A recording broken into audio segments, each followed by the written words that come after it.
ఉన్న పాటున రాలేకపోతున్నాను, కన్న పాపము మోయలేకపోతున్నాను, నేను కన్న పాపము మోయలేక. యేసు నాతో ఉండును, యేసు నాలో ఉండును, అనాథను కాను, యేసు ఆధారముగా ఉండును. యేసు నాతో ఉండును, యేసు నాలో ఉండును, అనాథను కాను, యేసు ఆధారముగా ఉండును. పోషించేవాడు, నన్ను నడిపించేవాడు, కృంగిన వేళలో పైకి లేపేవాడు, కృంగిన వేళలో నన్ను పైకి లేపేవాడు. యేసు నాతో ఉండును, యేసు నాలో ఉండును, అనాథను కాను, యేసు ఆధారముగా ఉండును. అనాథను కాను, యేసు ఆధారముగా ఉండును. మనుషుల వైపు చూడను, ఓటమి ఎన్నడు చెందను, మనుషుల వైపు చూడను, ఓటమి ఎన్నడు చెందను, నమ్మదగిన దేవునికి నమ్మకముగా ఉండెదను, నమ్మదగిన దేవునికి నమ్మకముగా ఉండెదను. యేసుకై కనిపెట్టి జయ కీర్తనలు పాడెదను, యేసుకై కనిపెట్టి జయ కీర్తనలు పాడెదను. యేసు నాతో ఉండును, యేసు నాలో ఉండును, అనాథను కాను, యేసు ఆధారముగా ఉండును. జరిగిన వాటిని తలంచను, దిగులు ఎన్నడు చెందను, జరిగిన వాటిని తలంచను, దిగులు ఎన్నడు చెందను. ఆశ్రయదుర్గమైన యేసుని అనుక్షణము ప్రార్థించెదను, ఆశ్రయదుర్గమైన యేసుని అనుక్షణము ప్రార్థించెదను. విశ్వాస సాధనతో అద్భుతములో రుచి చూచెదను, విశ్వాస సాధనతో అద్భుతములో రుచి చూచెదను. యేసు నాతో ఉండును, యేసు నాలో ఉండును, అనాథను కాను, యేసు ఆధారముగా ఉండును. పోషించేవాడు, నన్ను నడిపించేవాడు, కృంగిన వేళలో పైకి లేపేవాడు, కృంగిన వేళలో పైకి లేపేవాడు. యేసు నాతో ఉండును, యేసు నాలో ఉండును. నా ప్రియమైన వాళ్ళను, we are not orphans in this world. మనం ఈ లోకంలో అనాథులం కాదు. బలమైన దేవుడు మనకు తోడుగా ఉన్నాడు. ఆయన మనతో ఉండగా మనకేమి కొదువు ఈ లోకంలో. చేరా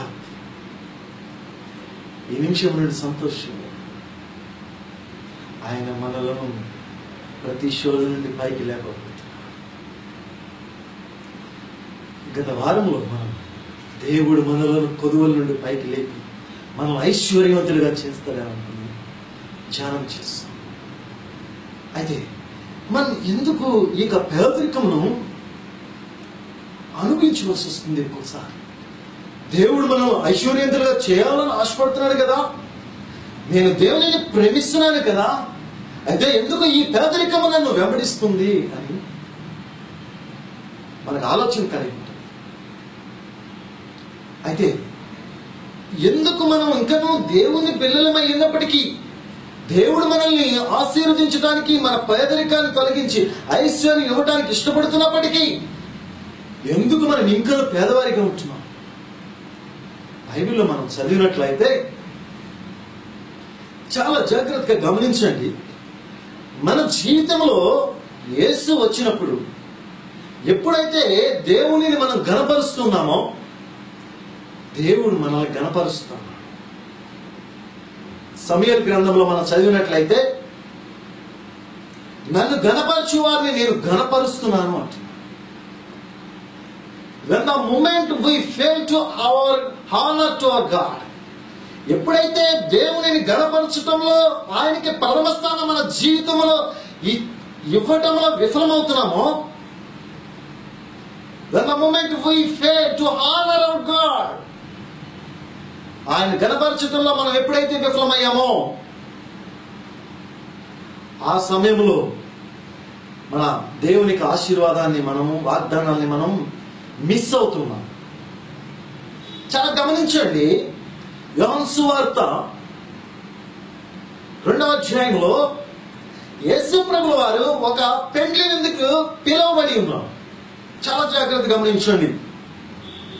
యేసు ప్రభుల వారు ఆయన శిష్యులు ఒక పెండ్లికి పిలువబడి ఉన్నారు. ఆ పెండ్లి యొక్క చేసే ఆ యజమాని, తన కుమారుడి పెళ్లి చేసే ఆ యొక్క తండ్రి చాలా ధనవంతుడు అనుకుంటారు. అందుకే అందరినీ, చాలా ఊర్లో అందరినీ పిలిచారు. ఒక్కొక్క ధనవంతులు తమ పిల్లలకి వివాహం చేసినప్పుడు చాలా ఆర్భాటంగా చేస్తారండి. ఎన్నో రకాల పిండి వంటలు తయారు చేస్తారండి. మీకు అటువంటి ధనవంతుల యొక్క పెండ్లికి మీరు వెళ్ళారో లేదో నాకు తెలియదు, కానీ ఒక్కసారి నేను ఒక ఫ్యాక్టరీ యజమాని కుమారుడి యొక్క పెండ్లికి నేను వెళ్ళడం జరిగింది. అది వెళ్ళినప్పుడు అక్కడ అన్ని స్టాల్స్ ఉన్నాయి, అన్ని రకాలు అక్కడ దొరుకుతున్నాయి. ఇక మనకు కావలసినవన్నీ మనం అక్కడ తినచ్చు. అన్ని రకాల పండ్లు, అన్ని రకాల స్వీట్లు, అన్ని రకాల హాట్లు, అన్ని రకాల ఐస్ క్రీమ్లు, బిర్యానీలు, దోశలు, ఇక 100 ఐటమ్స్ అన్ని 100 దాటినాయి. ఏదైనా మనం తినచ్చు.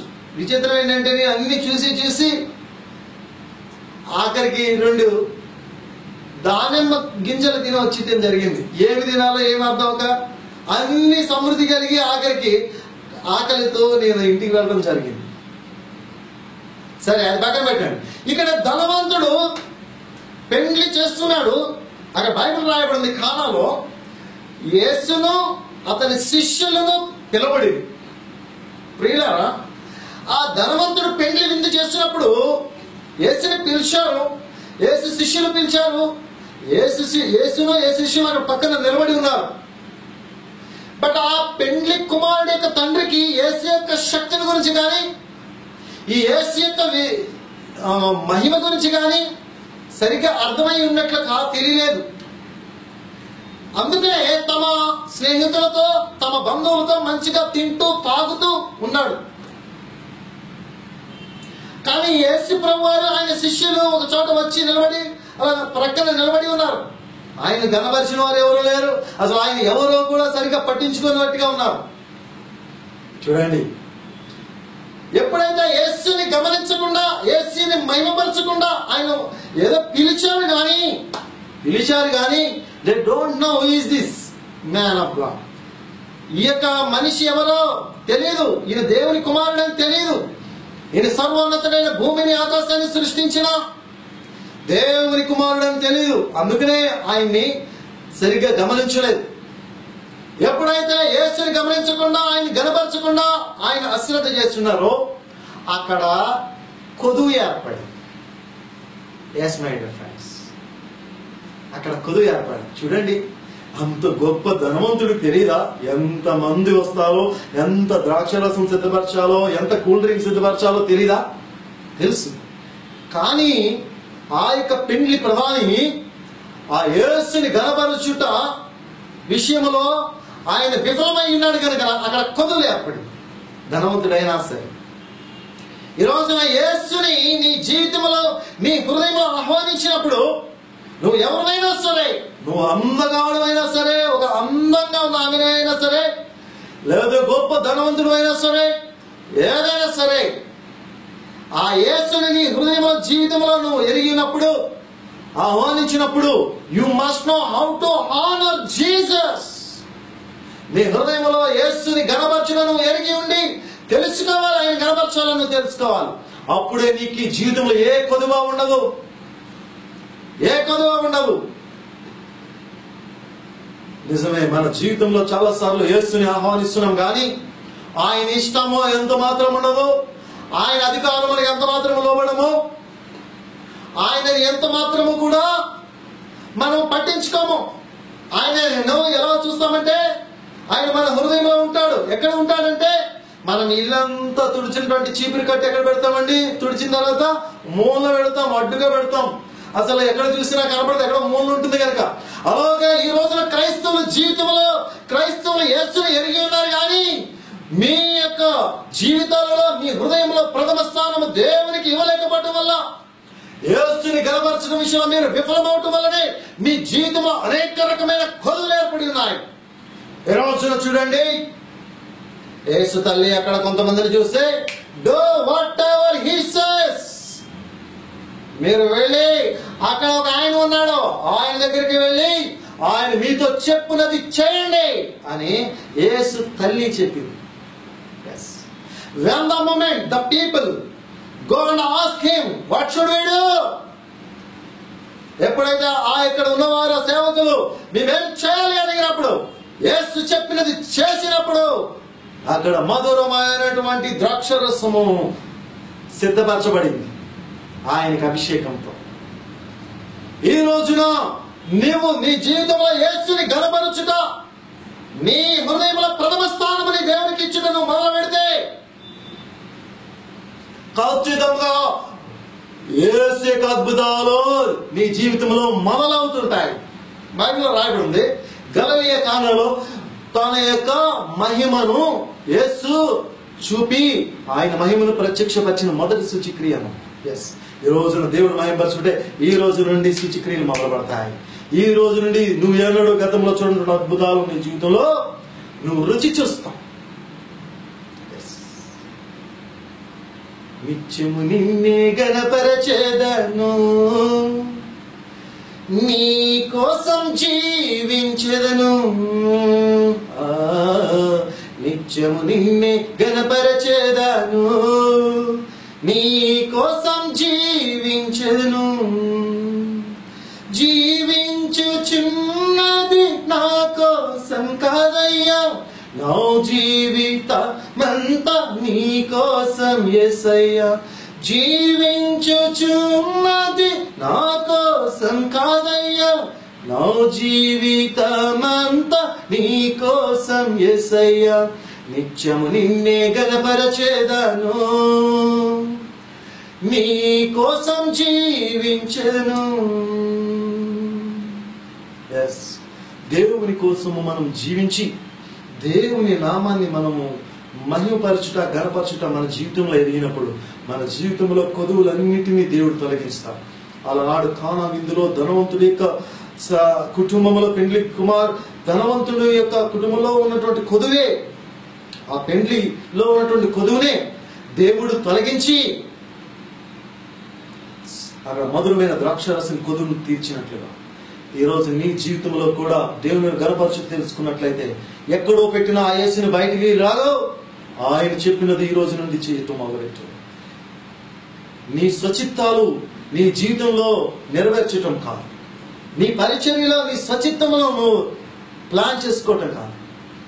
Ask him what ever he says in your life. ఆయన మీతో ఏం చెప్తాడో అది చేయండి. అప్పుడు అద్భుతాలు మీరు రుచి చూస్తారు. మనకు ఎన్నడూ చూడనటువంటి మునుపు ఎన్నడూ ఉన్నటువంటి గొప్ప ఆశీర్వాదాలు, రుచికరమైన మధురమైన ఆశీర్వాదాలు నీ జీవితంలో మీరు రుచి చూస్తావు. నా ప్రియమైన సహోదరుల సహోదరు, ఈరోజు ప్రభు నువ్వు వెంబడించు, ఆయన అధికారంలో లోబడు. నీ జీవితంలో కొదువులన్నీ తుడిచివేయబడబోతున్నాయి. ఈ యొక్క ప్రోగ్రాం చూస్తున్న రాహేలు ఉన్న సహోదరి రాహేలు, ప్రభు నిన్ను ఆశీర్దిస్తా అంటున్నాడు కదా. నువ్వు ఎన్నో రోజుల నుండి గతంలో ప్రార్థన చేస్తున్నావు. పరిశుద్ధాత్మదేవుడు నాకు చెప్తున్నాను, రాహేలు నీకున్న పేదరికం అంతా తుడిచివేయబోతుంది. ఈ రోజు నుండి ప్రభు ఇంకా నువ్వు గణపరచుకు నీ జీవితంలో మొదలుపెట్టు. శ్రీనివాసరావు, ఈ ప్రోగ్రాం నువ్వు చూస్తున్నావు, నిన్ను కూడా ప్రభు ఆశీర్వదించబోతున్నాను. నేను ఆశీర్వదించి నేను పైకి లేపుతాడు నా బిడ్డ. చాలా అప్పులలో కూలిపోయి నా బిడ్డ, ప్రభు నీ పేదరికాన్ని కడిగివేయబోతున్నాడు. నీ కుటుంబంలో ఉన్న అనారోగ్యం యొక్క పరిస్థితిని బట్టి చాలా చోట్ల అప్పులు చేసి ఉన్నావు శ్రీనివాసరావు. ఈ యొక్క అనారోగ్యం వల్ల ఎన్నో చోట్ల అప్పులు అయిపోయి ఉన్నావు. ప్రభు ఆ ఆత్మ నీతో మాట్లాడుతుంది. ఈరోజు నీ జీవితంలో అద్భుతం జరగబోతుందని ప్రభు అంటున్నాడు. నీకు ఎన్నడూ నువ్వు చింతపడవలసిన పని లేదని ప్రభు అంటున్నాడు. Yes, God is going to bless you my dear son. Hallelujah. రెండవదిగా మనం చూసినట్లయితే బైబిల్ గ్రంథంలో, సామెతల గ్రంథంలో మనం చూసినట్లయితే 28వ అధ్యాయం 19వ వచనంలో రాయబడింది. 28వ అధ్యాయము 19వ వచనం మనం ఒకసారి చదువుదాం. సామెతల గ్రంథము 28వ అధ్యాయము 19వ వచనంలో మనం చదివినట్లయితే అక్కడ రాయబడింది, వ్యర్థమైన వాటిని అనుసరించి వానికి కలుగు పేదరికము ఇంతంత కాదు, నమ్మకమైన వానికి దీవెనలు మెండుగా ఉండు. చూడండి, వ్యర్థమైన వాటిని అనుసరించి వానికి కలుగు పేదరికము చాలా ఎక్కువట. అవును, వ్యర్థమైన వాటిని అనుసరించి వానికి పేదరికం ఎంతంత కాదు. నీ జీవితానికి ఏది అవసరమో అది వాటిని వెంబడించాలి. అవి వ్యర్థమైన వాటిని అనుసరించడం వల్ల నీకు పేదరికము కొండలా పెరిగిపోతూ ఉంటుంది. ఏంటి వ్యర్థమైనవి నువ్వు అనుసరించేవి? ఈరోజు నీ ఆశీర్వాదమునకు ఆటంకంగా ఉన్న వ్యర్థమైన వాటిని ఈరోజు నువ్వు తొలగించాలి. బైబిల్లో ఉంది కదా,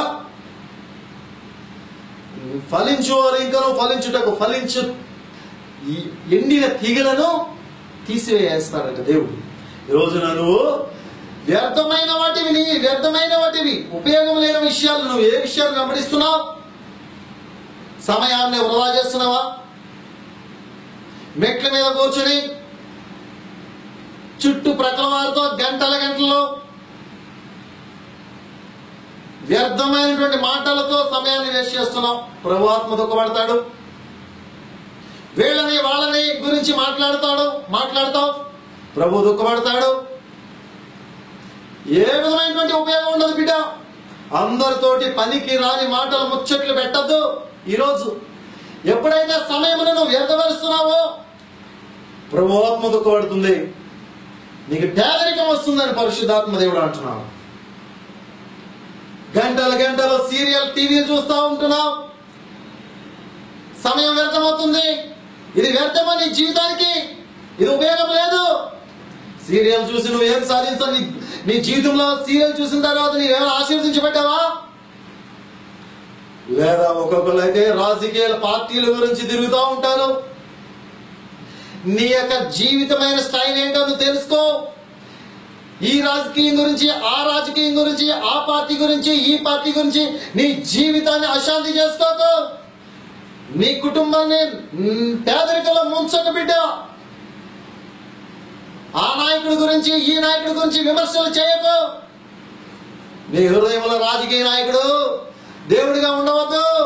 దేవాది దేవుడే నీ హృదయంలో నాయకుడిగా ఉంటే నువ్వు ఆశీర్వదించబడతావు. ఈ రోజున మరికొందరు సినిమాల హాల్లో తిరుగుతూ ఉంటారు. నేను చెప్పేది అన్యుల గురించి కాదండి, అందరూ క్రైస్తవులు సంఘాలు దేశంలో బాప్తిసం తీసుకున్న వారి గురించి. క్రైస్తవులే సినిమా హాల్లో చూస్తూ ఉంటారు. ఇక కొంతమంది ఈ రోజున సెల్ల పట్టుకొని సమయమును వృధా చేసి సెల్లలతో ఇక గంటలు గంటలు చాటింగ్లు ఇవన్నీ వ్యర్థమైనవని బైబిల్ చెప్తుంది. వ్యర్థమైన వాటిని అనుసరించి వానికి పేదరికం ఎంత అంతా కాదు. ఈ రోజున ప్రభు నేను ఆశీర్వదించాలని కోరుతుండగా నువ్వు సమయంలో వ్యర్థం చేస్తే, వ్యర్థమైన వాటిని అనుసరిస్తే, పార్టీలు, పిక్నిక్లు, విందులు, వినోదాలు ఇవన్నీ మన జీవితానికి అవసరమైనవి కాదు. మన జీవితానికి అవసరమైనవి కాదు. వ్యర్థమైన వాటిని అనుసరిస్తే మనం పేదరికంలో మునిగిపోతాం బిడ్డలారా. ఖచ్చితంగా దేవుని వాక్యము సెలవిస్తుంది. దేవుని ఆత్మ మనకి ఏమైనా దుఃఖం వేస్తుంది మనం వ్యర్థమైన వాటిని అనుసరిస్తున్నప్పుడు. దేవుని ఆత్మను ఆర్పివేస్తున్నాయి బిడ్డలారా. దేవుని ఆత్మకు ఏది అనుకూలమో దానిని నువ్వు వెంబడిస్తున్నప్పుడు దేవుని ఆశీర్వాదం నీ దగ్గరికి వస్తూ ఉన్నది. దేవుని ఆత్మకు అనుకూలం నీ హృదయం దేవుని ఆలయము. 1 కొరింథీ 3:6 వచ్చిన ప్రకారము నీ ఆలయం, నీ హృదయం దేవుని ఆలయం అని ఎరుగవా? ఆయన ఆలయము పరిశుద్ధమైనది కనుక పరిశుద్ధ సంబంధమైనటువంటి దేవుని ఆత్మకు అనుకూల సంబంధమైన వాటిని మనం వెంబడిస్తూ ఉండగా మన పేదరికము తుడిచివేయబడతాం. ఈ లోక సుఖభోగాలను వెంబడి పరిగెట్టవద్దు. ఆర్భాటాలకు పరిగెట్టద్దు. గొప్పదనానికి అందరూ పొగుడతారు ఏదో అని ఏదో చేద్దామని అనుకోకు. నీ స్థాయి, నీ స్తోమత ఏమిటి, దేవుని నీ చిత్తం ఏమిటి, దేవుని నీ పిలిపేంటి తెలుసుకో. ఆర్భాటాలకు పోయి, ఆ అహంభావానికి పోయి, హెచ్చులకు పోయి నీ కుటుంబాన్ని కన్నీళ్లతో నడిపించవద్దు. నీవు కన్నీళ్లలో ఉండవద్దు.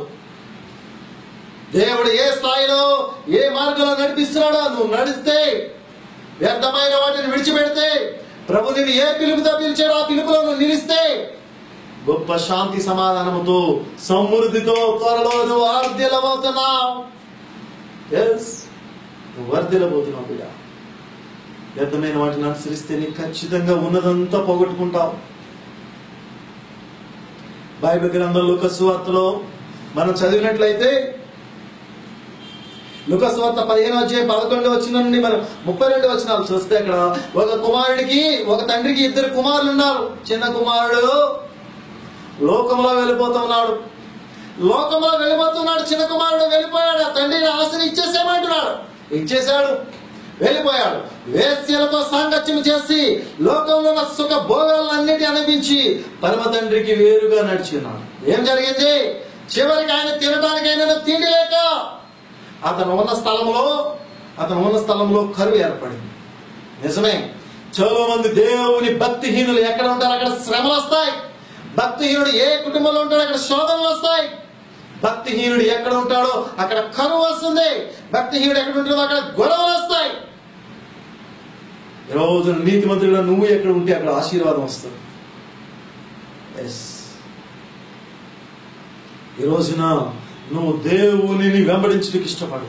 వ్యర్థమైన వాటిని వెంబడించడానికి నువ్వు అసలు అడుగు ముందుకు వేయవద్దు. దేనిని కూడా నువ్వు వెంబడించవద్దు. చెడు అన్నదాన్ని నువ్వు వెంబడించవద్దు. మన జీవితంలో ప్రభువు మన కొదువు తొడిచి మనం అన్ని విషయాలు సమృద్ధిగా ఉండి మనం బ్లెస్ చేయాలని కోరుతున్నాను. నువ్వు ప్రయాసపడు. దేవుని చిత్తంలో ఉండడు, ప్రయాసపడు. ఎప్పుడైతే నువ్వు ప్రయాసపడతావు నేను ప్రభు సమృద్ధిగా దీవిస్తాడు. నీ సమృద్ధి ఎంత అంటే అనేక మందికి ఐశ్వర్యం ఇచ్చేంత సమృద్ధి నీకు వస్తుంది. ఎంత ఐశ్వర్యం చూడండి. ఈరోజు ప్రభు చూస్తున్నాడు, నేను ఎవరికి ఐశ్వర్య ఫలం ఇవ్వాలి అని కోరుతున్నాను. యోసేపు జీవితం మనం చూసినట్లయితే యోసేపు దేవుని చిత్తములో నడిచినాడు, కానీ అన్నదమ్ములందరూ లోక సుఖభోగంలో నడిచినారు. కనుక అన్నలు ఉన్న చోటున, లోకానుసారంగా నడిచిన అన్నలు ఉన్న చోటున కరువు ఏర్పడింది. దేవునికి చిత్తానుసారముగా కాక దేవునికి వేరుగా ఉండి లోక భోగముల యందు ఉన్న వారు ఎక్కడుంటున్నారో అక్కడ కరువులు ఏర్పడ్డాయి. కానీ యోసేపుని అమ్మేశారు అన్నదమ్ములు. ఆయన దేవుని యందు భయభక్తులు కలిగి ఉన్నాడు. ఆ యోసేపుకు దేవుడు తోడుగా ఉన్నాడు. కనుక యోసేపు ఎక్కడ ఉంటే అక్కడ ఆశీర్వాదం ఉంటూ ఉంది నా బిడ్డలారా. పోతిఫార్ ఇంట్లో ఉన్నాడు, పోతిఫార్ ఆశీర్వదించబడుతున్నాడు. జైల్లో ఉన్నాడు, జైల్లో శాంతి సమాధానం విస్తరించబడతా ఉంది. అంత మాత్రమే కాదు, ఐగుప్తులో అడిగిపెట్టినప్పుడు ఐగుప్తులో కరువులు వచ్చినప్పటికీ కూడా సమృద్ధి వెలువడి చేయబడుతుంది. కారణం దేవుని యందు భయభక్తులు కలిగిన యోసేపు అక్కడ ఉన్నాడు. ఈ రోజున దేవుని యందు భయభక్తులు కలిగి నువ్వు ఎక్కడ ఉంటావో అక్కడ ఆశీర్వాదం ఉంటుంది. నీ వలన నీ కుటుంబానికి ఆశీర్వాదం, నీ వలన నీ పిల్లలకు ఆశీర్వాదం, నీ వల్ల నీ బంధువులకు ఆశీర్వాదం. వ్యర్థమైన వాటిని అనుసరిస్తే పేదరికం. యోసేపు చూడండి, ఫరో దగ్గర ఉన్నాడు, ఆయన ఐశ్వర్యవంతుడయ్యాడు. ఆయన ఐశ్వర్యవంతుడు అంటే ఐగుప్తు అంతటికి ఇవ్వగలిగిన అంత ఐశ్వర్యము. ఏమని ఏమైంది?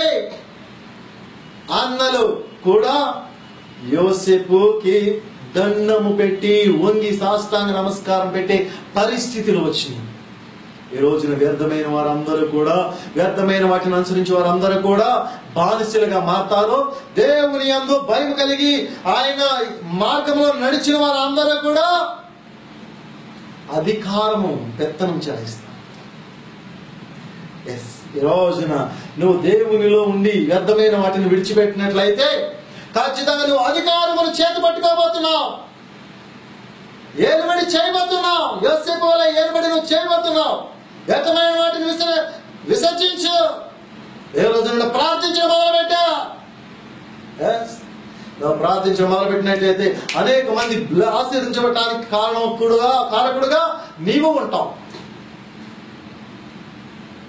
నా జీవితంలో నా యవ్వన వయసు అంతా యేసు కోసం, యేసు పాపాలంతా నేను వెంబడిస్తూ వచ్చాను.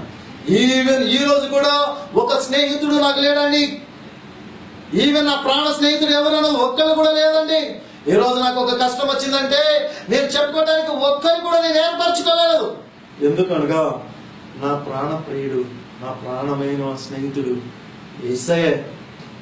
ఆయనకే చెప్పుకుంటాం, ఎవరికి చెప్పుకోను మాక్సిమం. కనుకనే ఆయన ఎన్నడూ విడవలేదు, ఎన్నడూ ఎడబాయలేదు. కనుకనే అనేక మంది యవనస్తులను దీవించాను.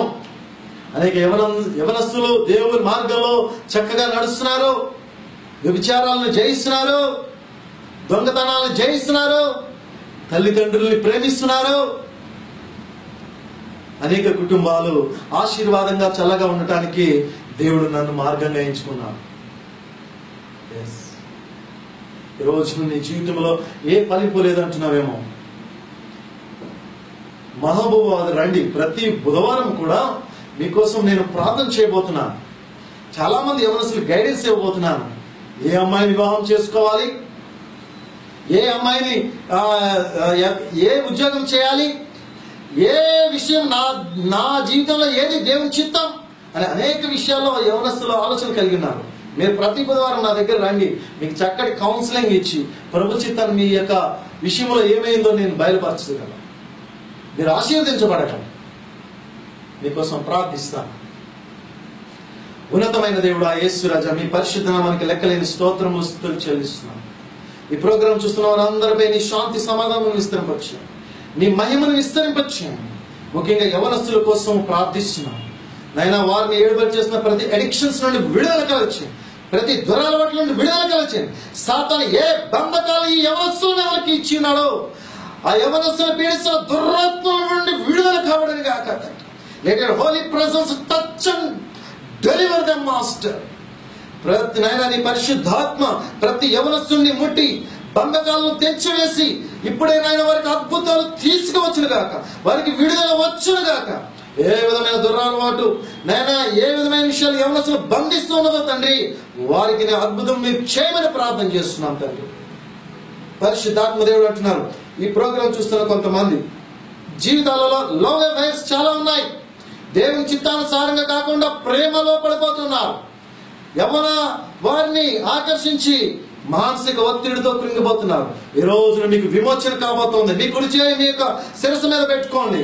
యేసునాథుడా, ఈ సమయంలో ఎవరైతే అటువంటి వారు ఉన్నారో ఈ ప్రోగ్రాం చూస్తున్న వారందరికీ ఒక విమోచన కాబడినగాక. ఈ లవ్ అఫైర్స్ లో పడిన ప్రతి వారికి విడుదల కాబడినగాక. యేసు నామములో వారి యొక్క మనస్సు తెప్పరిల్లబడినగాక. తండ్రి గొప్ప అద్భుతములు చేయండి, మంచి భవిష్యత్తు దయచేయండి, వ్యర్థమైన వాటిని అన్నిటి నుండి విడుదల కలగచేయండి. కృప వెంబడి కృప కనపరచమని యేసు నామములో ప్రార్థిస్తున్నాం తండ్రి. ఆమేన్, ఆమేన్, ఆమేన్. నా ప్రియమైన సహోదరుడు సహోదరు, ప్రతి వారం ఈ యొక్క ప్రోగ్రాం వీక్షించండి. ప్రభువు మిమ్మల్ని ఆశీర్వదించి ఆయన మిమ్మల్ని దీవించి గొప్పవారిగా పైకి లేపబోతున్నాం. May God bless you.